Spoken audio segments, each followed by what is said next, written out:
Hello guys, Tops here. Today, the best late game camps.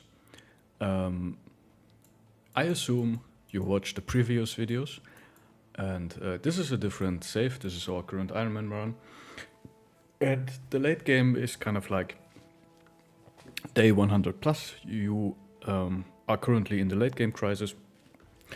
Normally, the late game crisis occurs around like day 70, 80, and if you keep doing the contracts for the late game crisis, you should finish the late game crisis like 100 a day 120 or something. If you don't do the contracts, you don't have to do the contracts. The late game crisis just goes by, but it takes longer. So it might take you to day 150 until the late game crisis is over.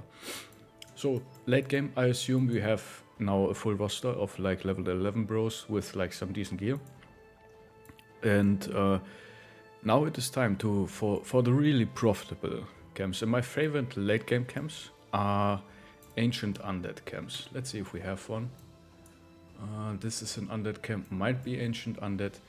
The Ancient Undead camps that are relatively far away from the towns, right? Because they have a really high chance of a famed item, as you can see here. Right, they have, and the Ancient Undead are relatively easy to kill, right? They are not a huge problems. If you have a company of high damaging bros with like good attack and defense, you should smash Ancient Undeads. And like the chance of famed items is like super high. I think they have the highest chance.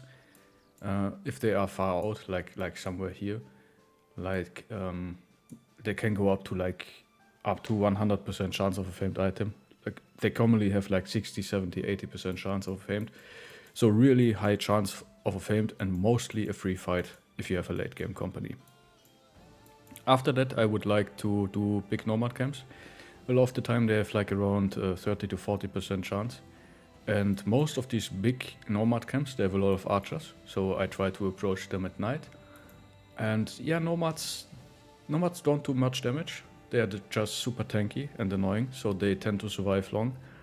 And that's when they eventually start doing damage, right? They start to whittle you down eventually. But if you have a strong company with good defense and good attack, you should just smash the Nomads. Just be careful of the archers, and generally all the big archer camps, I would advise you to fight them at night if possible. So after the Nomad camps, probably my second favorite, still big brigand camps are the easiest camps to do and super efficient in terms of economy, so we want to take those.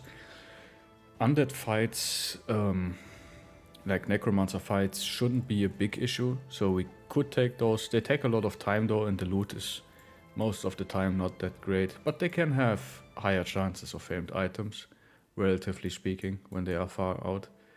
The thing is, Necromancers, Guides, and Fallen Heroes are just a combination where you might lose bros to unlucky RNG, especially when it comes to resolve. You know, the Guides are screaming, you can't rally your bros, and Necromancer keeps reviving and possessing the Fallen Heroes. The Fallen Heroes start smashing your brothers to bits.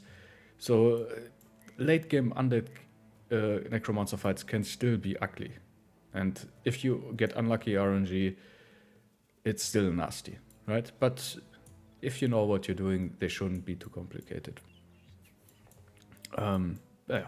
But they are super long fights, which I like. They are soul draining fights, so I tend to avoid those kind of fights. You can do big goblin camps, but again, I hate those big goblin camps, especially if they have shamans and crossbowmen. You have a high chance of having a bro injured, but they have relatively high chance of famed items, and rarely one of your brothers dies, so bigger goblin camps are possible. And now the hardest camps in the game, which are the big barbarian camps and the big orc camps, are open for you. And I have specific videos on how to fight these camps, but these camps have, again, around 40 to 50% chance of big famed items if they are far away from the city. Even if they are relatively close to cities, the big camps have like 40% chance of a famed. Orc camps are like, as soon as you have like many or a plethora of orc warriors, you should run. Like many or a plethora of Orc warriors is super, super strong. If you have like a plethora of Orc Young and some Berserkers and an Orc Warlord and some warriors, that is easier to approach because you can kill the Orc Youngs and the Berserkers fast, and then you can take care of the warriors. But still, Orcs do a shit ton of damage. Try to tank them down with tanks, kill the Orc Youngs and the Berserkers fast, and then hopefully you have broken the Orc Warriors, which happens sometimes, sometimes it doesn't, and then you might have to deal with them. Stuff like rotation can help you, 9 lives saves you in these big scary fights. And the next ones, which are super chaotic, are Barbarian big camps with Unholds. And how do you beat them? You try to tank down the Unholds with Indom tanks, which can be tricky and take some practice. Sometimes it just doesn't work. And as soon as you get to like a plethora of Chosens are basically have the same power level as your brothers and are easily capable of killing or seriously injuring your high tier bros. They have crippling strikes, so the first hit will almost guarantee be an injury, the second hit is most likely death, and the third hit is probably guaranteed death, no matter how good your bro are. And they have rotation, they have adrenaline, they have a lot of things, they cheat. So basically they go first, they bash you, they rotate, they bash you again, they bash you, they rotate again, they bash you. And at some point you just, like, you can lose a god bro easily to Chosen. And when Unholds are in the mix, they and you don't have the, if you don't tank them down with Indom tanks, no, they start throwing you around and pushing through, stunning you. They have crippling strikes too, so they start injuring you. Really nasty. And of course, if they have Reavers, they shoot throwing weapons at you, which do a shit ton of damage. And again, always try to kill the easiest opponents, or the lowest tier opponents, who are easiest to kill first. That might break the morale of the higher tier opponents, although it's really unlikely. But eliminate the Thralls and the Reavers first, then go to the Chosens and save the Armored Unholds and the Unholds for last, if you can, of course. Again, as soon as Unholds are in the mix, these fights are extremely messy and chaotic, and you have a realistic chance of losing brothers in these fights, so be mindful of that. Save and reload if you have to, and practice these fights. You can try them without Indom tanks, but then it becomes like really messy. But yeah, if you have a strong enough company, you could be able to do that. Yeah, in general, save and reload is your friend. If you play Iron Man, you probably know what you are doing. So this video is probably not for those who are watching. Yeah, always like do a risk assessment and ask yourself, is it worth it? And the answer is you want the famed items, the famed weapons, you want the famed armor that is most likely in these camps. So you really want to fight these camps. But be careful and learn how to fight certain camps, certain opponents. Again, I can recommend my fight videos, how to fight these camps. There are other fight videos on how to fight these camps. And yeah, my by far favorite late game camp, big ancient undead camps, because they are super easy to deal with. Like normally the fight is over in like 4 to 5 turns. They die quickly. I have the highest chance of a famed item. I highly chancely get the famed item. I take almost no damage. It's mine, I can take the next fight, right? Barbarian war camps, big barbarian camps, big orc camps are super messy fights. So yeah, high risk, high reward. And I like the big nomad camps because nomads don't do much damage. If I attack at night, the nomad archers don't do much damage because they miss a lot.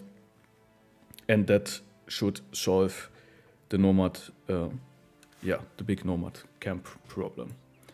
Yeah, I think this is it, guys, for today. And I have also special guides on how to beat stuff like Sunken Library, the legendary locations with guaranteed famed items. At this point, you probably did the Icy Cave and beat the Egeorg. On this seat I didn't find the E-Rock, I think. Which is, yeah. That's unfortunate, but not the first time. And yeah. And don't be discouraged. Your late game, like normally for like, it's assumed that late game is like around day 100 and going onwards, like first late game crisis and onwards. But like if you're a new player or if you're a slow player, like late game might be day 200, 300, 400, 500, day 1000, you know.